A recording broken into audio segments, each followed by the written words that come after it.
అందరికీ నమస్కారం. నేను మీ కిరా కార్పేని. 2024 ఎలక్షన్స్లో కూడా రిజల్ట్ మనం చూసాం. మన జగన్మోహన్ రెడ్డి చంద్రబాబు నాయుడు గారి చేతిలో కూడా చిత్తుగా ఓడిపోయాడు.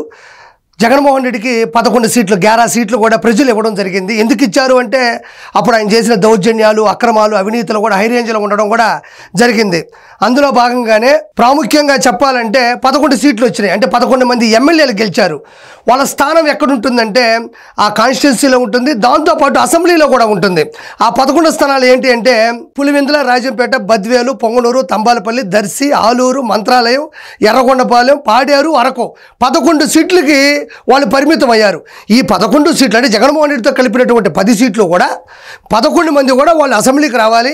అసెంబ్లీకి హాజరైన తర్వాత ప్రజల సమస్యల మీద మాట్లాడాలి, ప్రశ్నించాలి, వాళ్ళతో డిస్కషన్ చేయాలి. ఇది ప్రజలందరూ కూడా ప్రత్యక్ష ప్రసారాలు వీక్షిస్తూ ఉంటారు. ఇది ఎవరైనా చేయాల్సినటువంటి పని. ఎందుకంటే ప్రజలు నమ్మి ఓట్లేసి అక్కడికి వెళ్ళి మాకు న్యాయం చేయి అన్నారు. మనం సీఎం కాకపోయినా, మనకి ప్రతిపక్ష హోదా లేకపోయినా మన 11 సీట్లు కలిసి అక్కడికి వెళ్ళడం అనేది న్యాయం, ధర్మం. అదే డెమోక్రసీ, అదే రాజ్యాంగ భద్రత.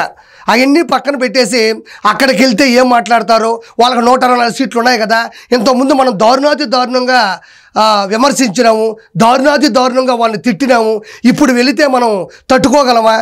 వాళ్ళన్న మాటలకి మనం తిరిగి మాట్లాడలేకుండా నిస్సహాయ స్థితులు, అంటే నిస్సహాయ స్థితిని కూడా కాదు, అతను చేసిన పాపాలే, కర్మ ఈజ్ బ్యాక్ అన్నట్టు ఆడ కూర్చున్నప్పుడు ఎక్కువ మంది వాళ్ళు ఉన్నారు. జగన్మోహన్ రెడ్డి చేసిన అవినీతిని కానీ, అక్రమాన్ని కానీ, అక్రమార్జనల గురించి కానీ మాట్లాడితే తిరిగి మాట్లాడలేడు. అది ప్రజలు చూస్తే ఇది మరీ తక్కువ అయిపోతాడు. కాబట్టి జరిగిన రెండు సార్లు అసెంబ్లీ సమావేశాలు కూడా అతను రాలేదు. రీసెంట్గా రఘురామకృష్ణరాజు గారు కూడా అన్నారు, ఒక ప్రెస్ మీట్ పెట్టి వర్కింగ్ డేస్ అంటే అసెంబ్లీకి ఉన్నటువంటి రోజులు, అంటే వర్కింగ్ డేస్ అసెంబ్లీ ఉంటుంది కదా 60 రోజులు, అంటే హాజరు కావాల్సినటువంటి అసెంబ్లీ 60 రోజుల్లో వరుస పెట్టి కానీ 60 రోజుల్లో కానీ రాకపోతే ఇమ్మీడియట్లీ ఎమ్మెల్యేని సస్పెండ్ చేయడం జరుగుతుందని చెప్పడం జరిగింది. దాంతో భయపడిపోయి ఇది ఎక్కడ తీసేస్తారు అనుకున్నాడో ఏమో, అసెంబ్లీకి అంటూ అక్కడికి వచ్చి ఒక 2 మినిట్స్ ఉండి వెళ్ళిపోయాడు అక్కడి నుంచి. అంతే. నేను అనుకున్నాను జగన్మోహన్ రెడ్డి 2.2 అంటే ఇప్పుడు అనిపిస్తుంది నాకు ఆ 2.2లో 2 అనేది 2 మినిట్స్. ఆయన అసెంబ్లీలో 2 మినిట్స్లో ఉంటాను, నేను 2 మినిట్సే ఉంటాను, నేను 2 మినిట్స్ అయితేనే వస్తాను, 2 నిమిషాలు 2 మినిట్స్ వస్తాను, 2 నిమిషాలు అయితే నేను వస్తానని చెప్పకనే చెప్పేశాడు. ఇది కాక జగన్మోహన్ రెడ్డి అక్కడికి వచ్చాడు. అక్కడికి వచ్చిన తర్వాత ఏం జరిగింది అనేది ఒకసారి మనం చూద్దాం. చూడండి, వీళ్ళిద్దరూ మాట్లాడుకున్నారు, భయపడుతూ కూర్చున్నారు. ఎప్పుడెప్పుడు వెళ్ళిపోదామా, ఏం చేద్దామని ప్లాన్లో ఉన్నాడు గురువుగారు. చూడండి, ఒక్కసారిగా ఇదిగో నవ్వుకుంటూ అందరికీ దండాలు పెట్టుకుంటూ.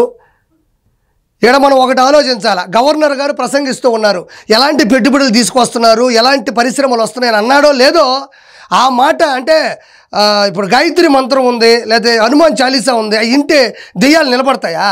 ఆ నుంచి పరిగెత్తుకుంటా వెళ్ళిపోవా? ఇప్పుడు హనుమాన్ చాలీసా ఉంది, గాయత్రి మంత్రం ఉంది, లేకపోతే దేవుడి యొక్క పాట ఉంది, లేకపోతే దేవుని యొక్క కీర్తనలు ఉన్నాయి. అవి వినగానే దెయ్యాలు ఏం చేస్తాయి? ఒక్కసారిగా అక్కడి నుంచి అద్దాలు పగలు కొట్టుకుని గాల్లో ఎగిరి వెళ్ళిపోతాయి. సేమ్ అంతే. లోకేష్ గారు, చంద్రబాబు గారు కూటమి పరిపాలనలో వస్తున్న కంపెనీలు, పెట్టుబడుల గురించి గవర్నర్ గారు ప్రసంగం మొదలెట్టాడో లేదో దెయ్యాలు ఎట్టెళ్ళిపోతాయో అట్లా జగన్మోహన్ రెడ్డి ఒకడు బాగుపడుతున్నా, రాష్ట్రం బాగుపడుతున్నా, మంచి రోజులు వస్తున్నా కూడా తట్టుకోలేడు. కాబట్టి వాళ్ళు చేస్తున్న మంచి వినడం తప్పదు. అక్కడే ఉంటే అనుకున్నాడు లేదు, అక్కడి నుంచి మెల్లగా వెళ్ళిపోయాడు. అంటే అక్కడ ఏం మాట్లాడుతున్నది తెలుసు, విన్నాడు, టక్కన వెళ్ళిపోయాడు అంతే. అక్కడి నుంచి వెళ్ళిపోతూ నేను ఒక మాట మాట్లాడుతున్నా, జగన్మోహన్ రెడ్డి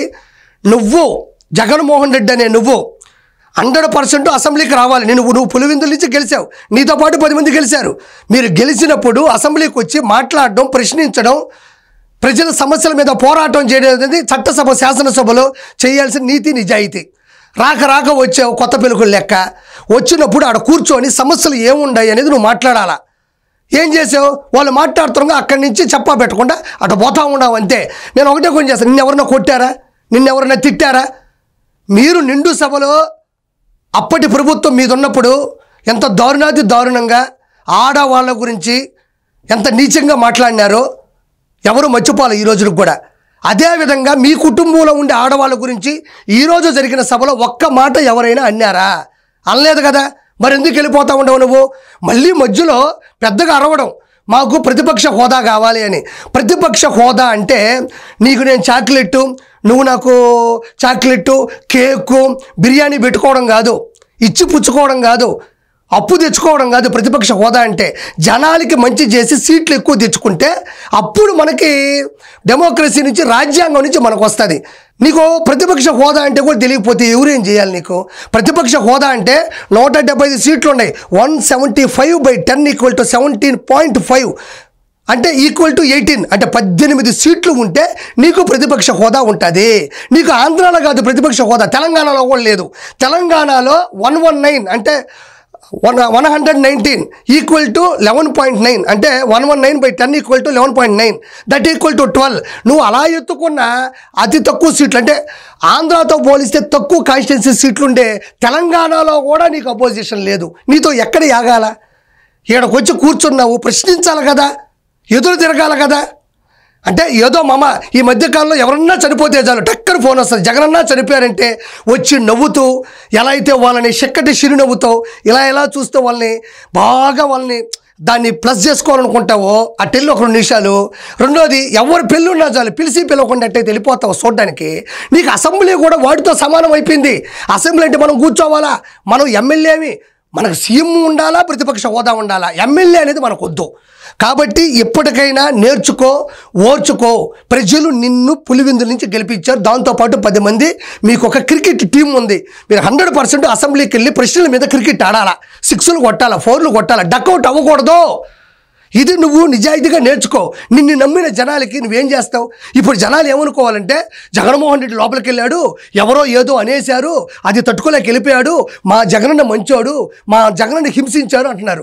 అందరూ ప్రత్యక్ష ప్రసారంలో ప్రజలందరూ కూడా ప్రజాక్షేత్రంలో అసెంబ్లీలో జరిగిన ఈరోజు అన్నీ చూశారు.